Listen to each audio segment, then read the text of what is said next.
పవన్ కళ్యాణ్ గారి మీద తెలంగాణ సమాజం తీవ్ర స్థాయిలో మండిపడుతూ ఉంది. ప్రొఫెసర్ నాగేశ్వర్ గారి మీద ఎప్పుడైతే అంటే తన పేరు కూడా ప్రస్తావించకుండా ఆయన ఏదో పేరుంది కదా అని చెప్పి మరి ఎటకారంగా నాగేశ్వర్ గారి మీద పవన్ కళ్యాణ్ గారు వ్యాఖ్యలు చేయడం, ఏకంగా కేసులే పెట్టడం వాళ్ళ శ్రేణులు. ఆ తర్వాత అరెస్ట్ చేసేకే వస్తూ ఉంటే సరే చివరికి నేనే వద్దని చెప్పాను అని చెప్పి పవన్ కళ్యాణ్ గారు ఓపెన్గానే కమెంట్లు చేయడం. మొత్తం మీద ఈ ఎపిసోడు తెలంగాణ సమాజంలో కూడా మంటపెట్టింది. అండ్ తెలంగాణలో జర్నలిస్టులు కొందరు ప్రెస్ క్లబ్లో మీడియా సమావేశం పెట్టి అసలు భావ ప్రకటన స్వేచ్ఛ ఏం చేద్దాం అనుకుంటున్నారు, అసలు దేని మీద కేసులు పెడతారు, ఎట్లా పెడతారు అని చెప్పి పవన్ కళ్యాణ్ గారి మీద వాళ్ళు చాలా ఘాటుగానే మాట్లాడారు. ప్రతిగా పవన్ కళ్యాణ్ గారి అభిమానులని వాళ్ళ పార్టీ నేతలని తెలంగాణలో ఎవరో వచ్చేసి తెలంగాణలో ఉద్యమకారుల మీద, అమరవీరుల కుటుంబాల మీద కూడా, జర్నలిస్టుల మీద కూడా ఏదో ఆంధ్రప్రదేశ్లో కదా జగన్మోహన్ రెడ్డి గారి మీదనో లేకుంటే వైసీపీ నాయకుల మీదనో ఏది బుద్ధి పుట్టి మాట్లాడినా అది అలాగే వాళ్ళు ఊరుకుంటారు కదా, ఏమీ ప్రతిగా ఘాటు కౌంటర్ లాంటివి ఉండవు కదా, తెలంగాణ కానీ అలాగే ఉంటుంది అనుకొని తెలంగాణ జర్నలిస్టుల మీద మరికొందరి మీద చాలా దారుణమైన వ్యాఖ్యలు చేశారు. పవన్ కళ్యాణ్ గారి అభిమాని ముసుగులోనో వాళ్ళ పార్టీ ముసుగులో ఉన్న వ్యక్తులు హైదరాబాద్లో మీడియా సమావేశం పెట్టి దాని మీద ఇటువైపు వాళ్ళు చాలా తీవ్రంగా ప్రతిఘటన, చాలా తీవ్రంగా మండిపడ్డారు. ఏ స్థాయిలో అంటే మీడియా సమావేశం పెట్టి పవన్ కళ్యాణ్ గారి చిత్రపటాన్ని అంటే ఆయన ఫోటోను పట్టుకొని మీడియా సమావేశంలోనే చెప్పుతో కొట్టేంత వరకు పరిస్థితి రావడం, అక్కడ పరిస్థితి తీవ్రతకు అద్దం పెడుతూ ఉంది ఏకంగా మీడియా సమావేశంలోనే.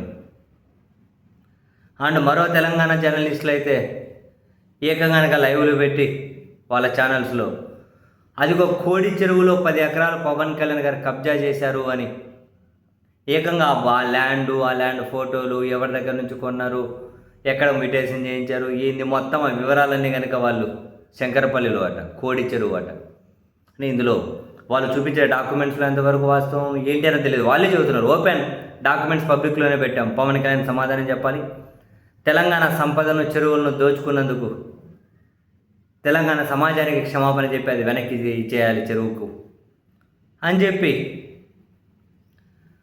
ఓపెన్గానే అక్కడ జర్నలిస్టులు డిమాండ్ చేసే పరిస్థితి. 10 ఎకరాలు శంకరపల్లిలో ఫామ్ హౌస్ అని చెప్పి 10 ఎకరాలు చెరువు భూమి దోచేశారు అని చెప్పి చెబుతూ ఉన్నారు. ఇందులో ఏది వాస్తవం ఏది అవాస్తవం అనే జడ్జిమెంట్ చేసే పరిస్థితి అంటే ఆ లోతులోకి మనం వెళ్ళడం లేదు. కానీ ఏదో ఆంధ్రప్రదేశ్లో కదా పవన్ కళ్యాణ్ గారు ఎవరి నేమ్ చూపించినా, చెప్పు చూపించినా, పీకలు పిసుకుతానన్నా, గొంతు మీద కాలేసి తొక్కుతానన్నా, ఏం చెప్పినా ఇక్కడ నడిచిపోతుంది అనుకుని ఆయన లేకుండా వాళ్ళ అభిమానులు అలాగే తెలంగాణలో కూడా వాళ్ళు ముందుకెళ్దామని అనుకున్నట్టున్నారు, అలాగే కామెంట్ చేద్దాం అనుకున్నట్టున్నారు. అటువైపు వాళ్ళ నుంచి టార్గెట్ పవన్ కళ్యాణ్ కానీ డైరెక్ట్గా వాళ్ళు ఒకటే అంటున్నారు, ఈ బచ్చాలు ఈ చెంచాగాలు మాట్లాడితే మేమేంది పట్టించుకునేది అని చెప్పి నేరుగా పవన్ కళ్యాణ్ గారే క్షమాపణలు చెప్పాలి, పవన్ కళ్యాణ్ గారే ఆన్సర్ చేయాలి. తెలంగాణ సమాజం జోలికి వస్తే మా ప్రతిఘటన మరింత తీవ్రంగా ఉంటుంది, తెలంగాణలో ఉండలేవు, తెలంగాణలో తిరగలేవు అని చెప్పి చాలా ఘాటుగానే, చాలా అనూహ్యం. మామూలుగా పవన్ కళ్యాణ్ గారు ఎప్పుడు అంటుంటారు, నన్ను టార్గెట్ చేశారు, నన్ను తిట్టారు.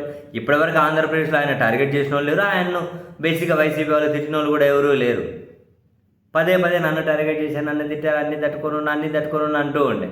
ఇప్పుడు ఇంకా తెలంగాణలో నిజంగానే తిట్లు ఎట్లుంటాయో, టార్గెట్లు ఎట్లుంటాయో ఆ తెలంగాణ సమాజం చూపెడుతూ ఉంది. మరి దీనికి కనుక వీళ్ళ అభిమానులు అనబడే వాళ్ళు సైలెంట్గా ఉంటే వీళ్ళకే మంచిదేమో. ఎందుకంటే తెలంగాణ సమాజం మామూలుగా రెవల్యూషన్గా రిలేటెడ్ ఉంటారు, రెవల్యూషనరీ థాట్స్ ఉంటాయి, ఐడియాస్ ఉంటాయి. వాళ్ళు మాట అంటే 10 మాటలు అంటూ ఉంటారు.